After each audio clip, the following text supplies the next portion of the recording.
Hello viewers, welcome to filmi craft. நான் உங்கள் அருண்.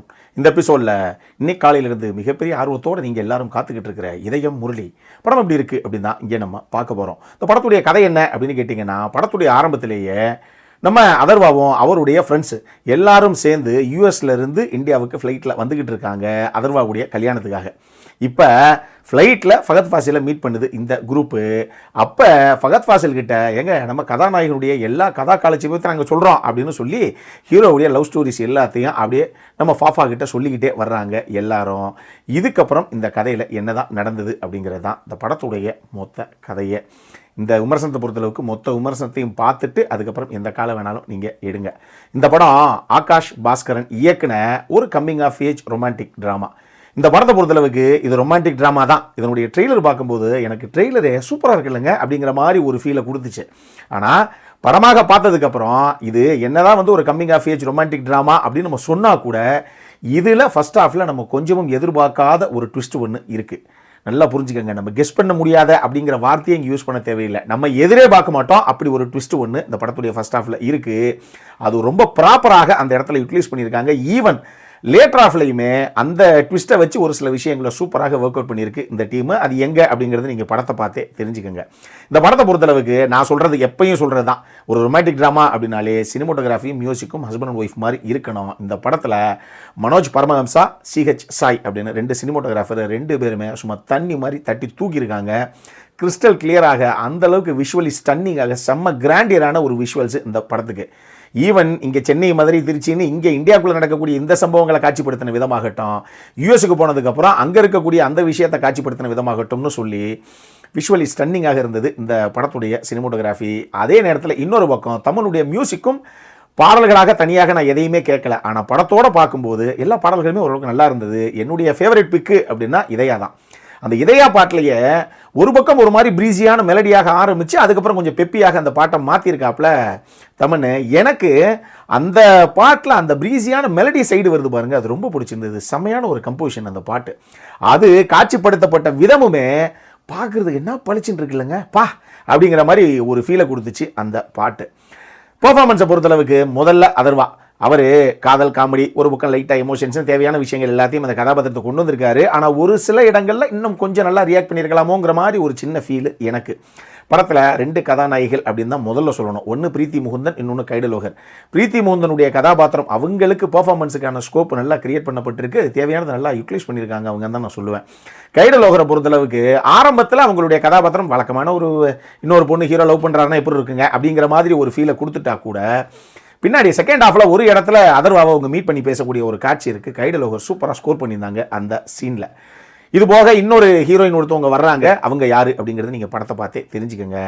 ஏன்னா அப்புறம் அது ஸ்பாய்லர்ஸாக ஆகிடும்.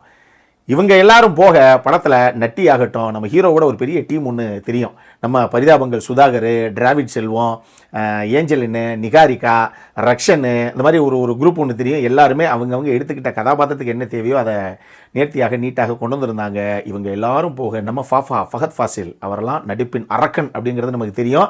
இந்த படத்தில் ஒரு சின்ன கேமியோ, ஆனால் படம் நடிகளுமே அவரை கொஞ்சம் அப்படி ஃபீல் பண்ணுற மாதிரி அந்த கேரக்டரை அவங்க பண்ணியிருக்காங்க. அவர் அந்த கதாபாத்திரத்துக்கு என்ன இதெல்லாம் ஒரு கேக் வாக்கு மாதிரி கேரக்டர் அவருக்கு அது ஈஸியாக பண்ணிட்டு போயிருக்காப்புல அப்படின்னு தான் நான் சொல்லுவேன். இது போக இந்த படத்தை பொறுத்தளவுக்கு இந்த படத்துடைய முதல் ஒரு 30-35 நிமிஷம், கடைசி ஒரு 30-35 நிமிஷம் சூப்பராக பண்ணியிருந்தாங்க. நல்லா ஆரம்பித்து நல்லா முடிச்சிருந்தாங்க அந்த படத்தை. அந்த மாதிரி ஒரு ஃபீலை நிச்சயமாக அந்த படம் விடும், ஆரம்பத்திலையும் முடியும் போதும் இது ஞாபகத்தில் இருக்கட்டும். இந்த படத்தில் ஒரு வசனம் ஒன்று ஒரு குறிப்பிட்ட இடத்துல ஒன்று வருது, மிஸ்ஸை காதலிக்காதவன் எவன் இருக்கான், இங்கே ஒருதலை காதல் அப்படிங்கிறத ஆரம்பிக்கிறதே அங்கே தானங்க அப்படின்னு சொல்லி ஒரு வசனம். இங்கே பல ஆண்கள்ங்கிறத விட எல்லா ஆண்களும் ஈஸியாக ரிலேட் பண்ணிக்கக்கூடிய ஒரு வசனம் அது. ஏன்னா நம்மளுடைய சின்ன வயசில், நான் சொல்கிறது நம்மளாம் ஒரு எல்கேஜி, யூகேஜி, ஃபஸ்ட் ஸ்டாண்டர்ட் அந்த ரேஞ்சில் படிக்கும் போதெல்லாம் கண்டிப்பாக நம்மளுடைய ஃபேவரட்டான ஒரு மிஸ்ஸு அப்படிங்கிறவங்க நம்ம லைஃப்பில் நிச்சயம் இருந்திருப்பாங்க. அதை பல பேர் மறுக்க மாட்டீங்கன்னு நினைக்கிறேன். அந்த மாதிரி ஒரு அழகான வசனம் அது. இந்த மாதிரி ஒரு சில விஷயங்கள் இந்த படத்தில் சூப்பராகவே ஒர்க் அவுட் ஆகிருந்தது அப்படின்னு நான் சொல்லுவேன். அப்போ இந்த படத்தில் என்ன தான் சார் பிரச்சனை அப்படின்னு கேட்டிங்கன்னா, இதனுடைய செகண்ட் ஆக்ட் தான். அது செகண்ட் ஆக்ட்னு சொல்கிறத விட இப்போ நான் சொன்ன பாருங்கள், முதல் ஒரு 35 நிமிஷம், கடைசி ஒரு 35 நிமிஷம் சூப்பராக ஆரம்பித்து சூப்பராக முடிச்சிருக்காங்க அப்படின்னு. இதை மட்டும் பண்ணால் பத்தது இல்லையா? இந்த படம் 2 மணி நேரம் 50 நிமிஷம் ஓடுது. அந்த இன்பிட்வீனில் நமக்கு ஒரு 1.5 மணி நேரத்துக்கு மேலே டைம் இருக்குது பாருங்கள், அதை யார் தேர்த்துறது? அங்கே தான் இங்கே பிரச்சனையே. இவங்க 1 ஸ்கொயர் நோட்டு மட்டும் ஒரு 9 நோட்டு வாங்கி எழுதியிருப்பாங்க போல தெரியுது. அவ்வளவையுமே எல்லாமே சூப்பராக இருக்குங்க அப்படின்னு இவங்களே டிஸ்கஸ் பண்ணி அதை ஃபைனலைஸ் பண்ணி எல்லாத்தையும் காட்சிகளாக கன்வெர்ட் பண்ணியிருக்காங்க. காட்சிகளாக கன்வெர்ட் பண்ணப்பட்ட அம்புட்டு மேட்டரையும் ஸ்டஃப் பண்ணியிருக்காங்க நடுவில். இதில் எது தேவை இருக்குது தேவையில்லை அப்படிங்கிறத யாருமே சொல்லலை போல தெரியுது. அது மட்டுக்கு அம்புட்டு காட்சிகளும் வளவலா குளவலான்னு ஓடிக்கிட்டே இருக்குது. எந்த ஒரு சுவாரஸ்யம், எந்த ஒரு எமோஷனல் இம்பாக்ட் இந்த சீன்லாம் முதல்ல தேவையா, எதுக்கு ஹீரோவுக்கு இங்கெல்லாம் ஆக்ஷன் பிளாக் அப்படிங்கிற அளவுக்கு பல விஷயங்களை உள்ளே போட்டு கம்ப்ளீட்டாக ஃபில்லர்ஸாக அடிக்கிருக்காங்களோ 1.5 மணி நேரத்துக்கு அப்படிங்கிற ஒரு ஃபீலை தான் இந்த படம் கொடுக்குது. அதுதான் பிரச்சனை. சூப்பராக ஆரம்பிச்சிருக்காங்க, சூப்பராக முடிச்சிருக்காங்க, ஏங்க இப்படி பண்ணி வச்சிருக்காங்க நடுவில் அப்படிங்கிற ஒரு ஃபீலை தான் இந்த படம் நமக்குள்ளே விடுது.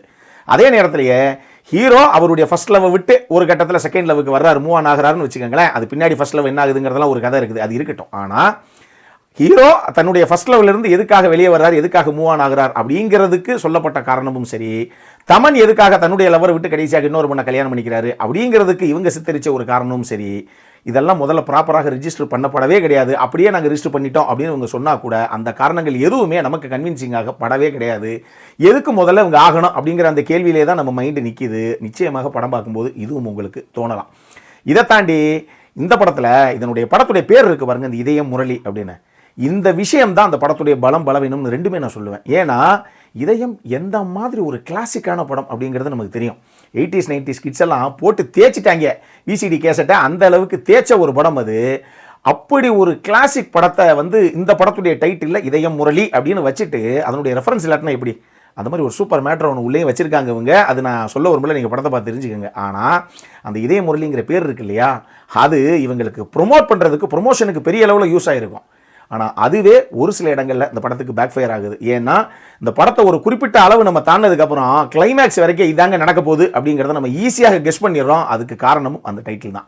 ஏன் நீங்கள் படத்தை பாருங்கள், உங்களுக்கு தெரியும். இந்த மாதிரி நமக்கு ஒர்க் அவுட் ஆகாத ஒரு சில விஷயங்களும் இன்னொரு பக்கம் இருக்கத்தான் செய்யுது.